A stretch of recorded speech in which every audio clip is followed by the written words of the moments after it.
Yes, maayong hapon sa tanan. Oh my God. Guys! Ay!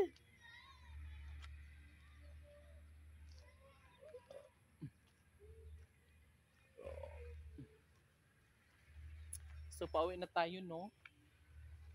Nandito na tayo sa may puno ng mangga malapit. Dada na tayo. Malapit na tayo sa relocation area.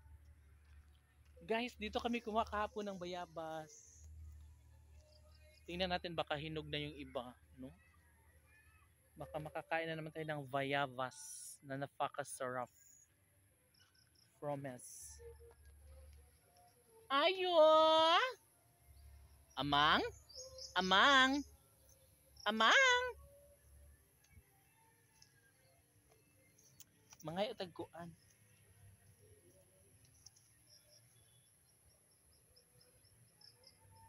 Kana kog bunga ba nga kanang daw dagko para to makuha man oy.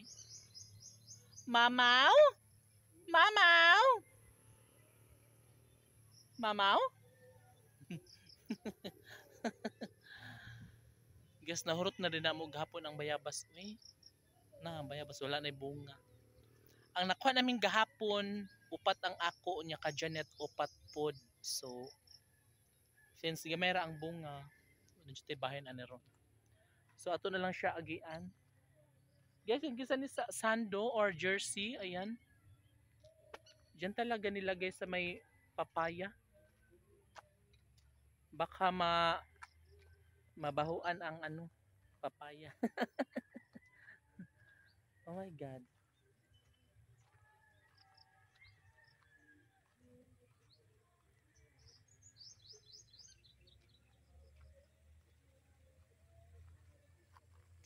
And,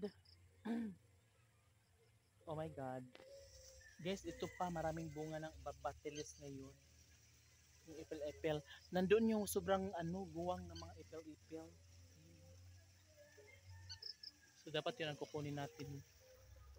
Kaso lang wala dito si Janet kasi siya yung pumapasok doon sa baba. Siya yung lumulusong doon sa may ano.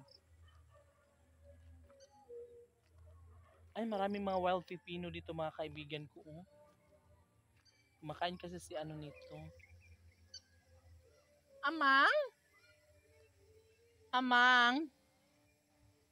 Yan, dami. Oh. Tingnan nyo.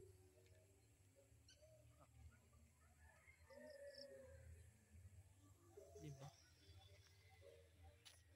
Grabe. Puntan ko si Janet. Wait.